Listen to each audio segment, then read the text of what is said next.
up, YouTube? Today we're going to take a look at the Season 2 Reloaded patch notes, take a look at what's changed, what's been updated, what to expect in the upcoming weeks as we round out Season 2. Thank you for stopping in and checking out the video. Appreciate it. And if you like the content and want to see more, please don't forget to like and subscribe. Thank you. All right, so again, I wanted to go over this. I wanted to hop in last night and go over some of this, but we didn't make it. So... all right, so we're just going to go over the Warzone patch notes. We're not going to be taking a look at the multiplayer or zombies updates. We don't really play those games, but they're available on Twitter, Call of Duty updates, Call of Duty, or on callofduty.com in the blog. There we go. Call of Duty Season 2 patch notes for Wednesday, February 19th.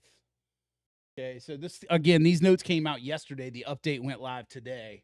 The mid-season update arriving tomorrow for Call of Duty, blah, blah, blah, blah, blah. Marketing lines, great.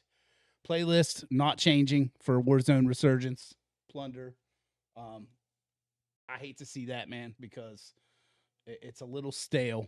Because I know they're not focused on this right now. They're focused on some bug fixes, overall gameplay, breaking mechanics, you know, trying to get the game in line before the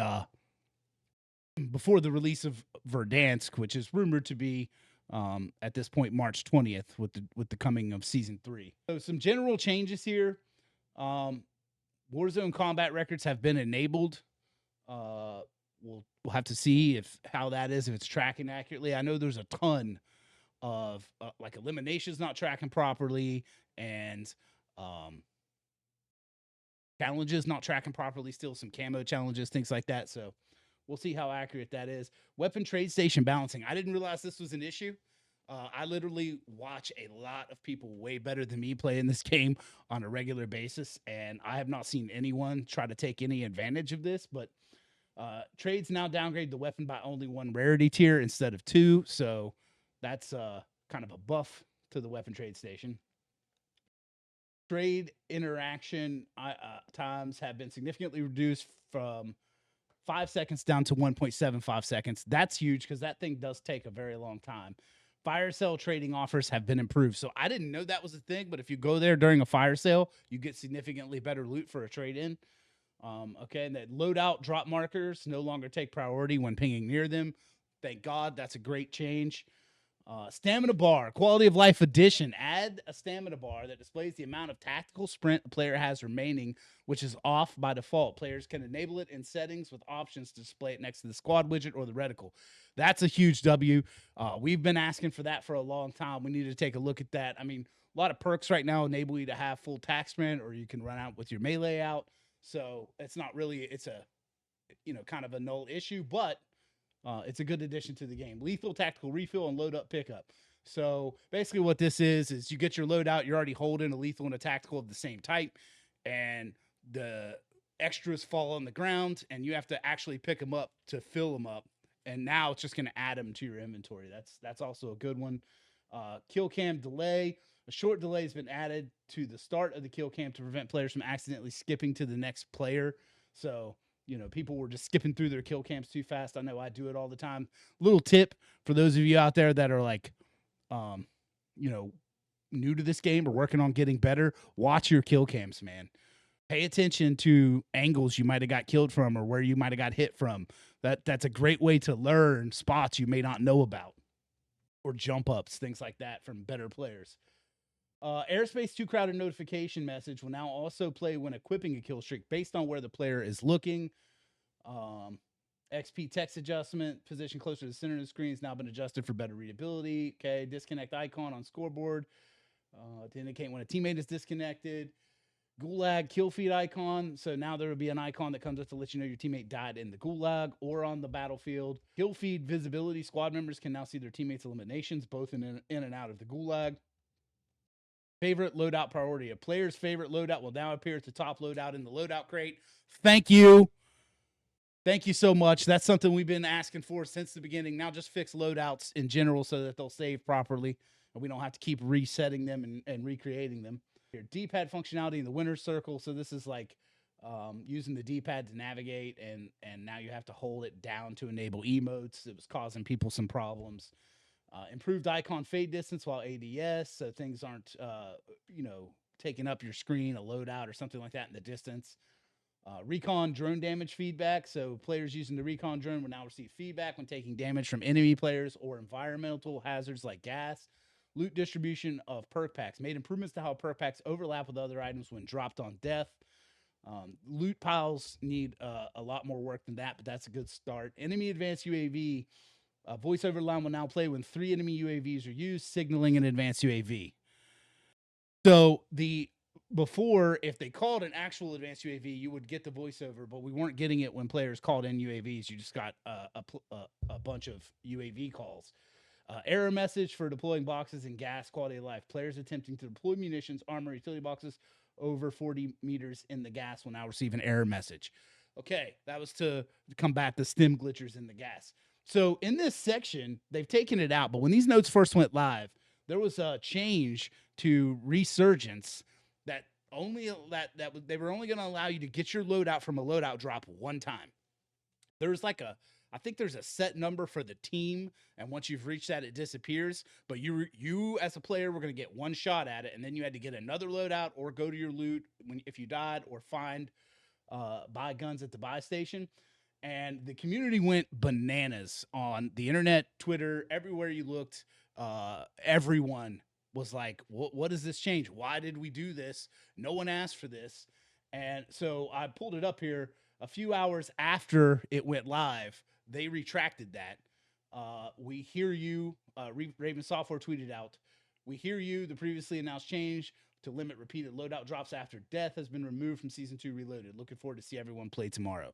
So that's huge. Thankfully, they saw that as a bad idea. They walked that back, but that's the first time I've ever seen them do that so fast. I mean, that was literally less than 24 hours before the update went live, and they just completely walked it back and deleted it. So thank you, Call of Duty, for listening to the community. Okay, so new perks. We have the low profile new perk. I don't know if this is going to be any good at all, but I can see certain play styles. Like if you tend to crouch and hide and crouch walk and take your time really slow, things like that, this might be a usable perk. Will it be more powerful than something else in that category, like Mountaineer, when and if it ever gets fixed, which we'll go over just below here in a second? Will it take over Survivor? Like, that one's a really powerful perk if you're not using Mountaineer. I don't know. I don't see it becoming a very big factor. Mountaineer. This was supposed to be here at the start of Season 2. It's bugged out. It's never worked right. A fix for the Mountaineer perk is set to launch shortly after the release of Season 2 Reloaded. So it's not even in this Season 2 Reloaded update. It is scheduled shortly after, whatever that means. 2 days, a week, a month, 37 and a half more days. I understand that many players have been eagerly waiting to use this new perk, and we sincerely apologize for the delay. While we would have preferred to release it earlier, we appreciate your patience and can't wait for you to experience it soon. Stay tuned for updates on our Trello board. What's going on with this perk? Why can't they get it to work? I don't understand. Seems like that would have been a priority fix with this update, but apparently it's still, they haven't found a fix for it, obviously. Reactive armor, updated description for clarity. New description, your armor will generate up to 50% of its maximum if you've not taken damage in the last 5 seconds. That perk is trash, so it doesn't really matter if you describe it better. You just reworded how terrible it is. It's a prettier looking piece of garbage. Alertness, the indicator will now always appear at the edge of the player's screen regardless of their HUD settings. Alertness, not great. Don't see anyone switching to that. Experimental gas grenade changes, more adjustments to the gas grenade. It was still pretty OP. Apparently, they found that movement speeds were bugged on this one. With tactical resistance, the penalty is 5% down from 25, and without tactical resistance, the penalty is 15% down from 50. They fixed the bug, causing movement speed penalties to stack unintentionally. So basically, if you got hit with 2 of these, your movement speed would be, without veteran, your movement speed would be knocked down by 100%. So you would be frozen stunned. And also it's doing damage to you. So that's a good change. Bunker Buster adjusted movement speed penalties. Same thing was occurring with the gas effects there. UAV adjusted the distance at which a warning call out for a UAV is triggered. Just looking real quickly here at some of these. Warzone optics, calling card updates, weapon camo challenge for intergalactic camo. Some challenges and stuff were fixed. Nothing really that I've come across that's bothered me. Although I would like to see him fix some of the camo tracking on particularly the most wanted kills because they don't track properly. Okay, movement and weapons. Fixed an issue where players were unable to attack sprint after switching to a melee weapon when their attack sprint had depleted. I've run into that. It's annoying. I'm glad that's fixed. Fixed an issue where a controller, after leaving water with a melee weapon equipped, switching weapons while mantling would cause unintended behavior. I'm not sure if we've actually had that happen to us, but fixed an issue where when entering water with a melee weapon equipped and then exiting, the weapon switch would default to the backup pistol instead of the primary or secondary weapon. Fixed an issue where when a player had throwing knives equipped as their lethal and attempted to swap to their dedicated melee, the throwing knife would override their melee weapon. Fixed an issue where visual recoil was too intense on the Jack's Jawbreaker amp.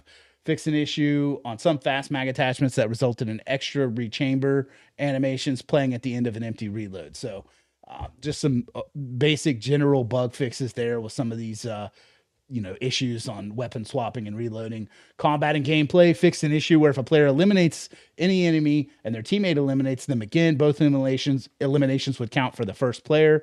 Fixed an issue where eliminations did not track properly for a player who downed an enemy that was taken hostage and executed by a teammate. Fixed an issue where gas masks would take damage from gas grenades while inside a PDS safe zone. I have not seen that before either. Fixed a rare issue where a player who had recently used a PRD would retain the PRD icon on the minimap, revealing their location for the rest of the match. I'm glad those things were resolved. I think some of these eliminations not tracking, there's a ton of these little bugs in the game. I'm sure they're struggling to identify all of them, which is why the camo challenges don't track properly and things like that. But so those are all good. Kill streaks fixed an issue where sometimes the warning call out would not play for an enemy when another player called in 3 UAVs to activate an advanced UAV. We talked about that earlier.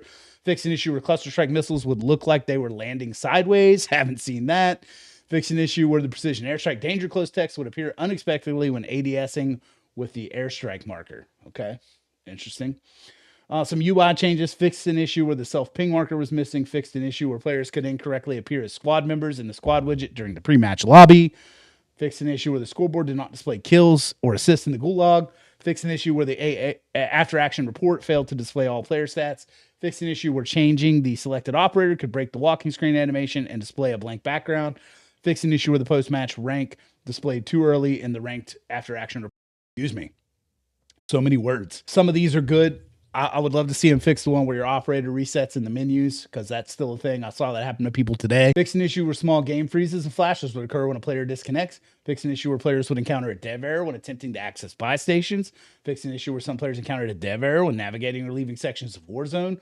Fix an issue where a dev error would occur when tabbing to the barracks tab. So we've been suffering these dev errors several times recently. Hopefully those are resolved that. And then some miscellaneous, Valeria's head model was missing on one of the emotes. Fixed an issue in boot camp buy stations to play the incorrect inventory, and fixed an issue where players were kicked back to the play tab when entering the battle pass tab after a match. We've had that happen a lot recently, so it's good to see that one was fixed. Overall, some positive changes. I don't think it's still what everyone hopes to see or wants to see. With all that being said, just a real quick peek here at the Call of Duty updates Twitter. You can see here that we have known issues that are still occurring after the update in zombies. And they're tracking and aware of them. This one here, preventing players from toggling crossplay settings and ranked play. That still hasn't been resolved as far as I know. Okay, there. It was resolved. So they did get that fixed. Investigating issue where ranked play SR is not being ordered deducted as expected. Reports that some Warzone weapon tuning changes. So some of the tuning changes that we just went over did not take effect on some of these weapons right here.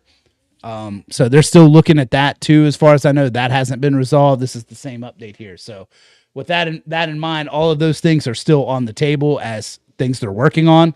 Thank you for checking the video out. Please don't forget to like and subscribe to the channel if you enjoyed the content. We'll see you next time. Dude,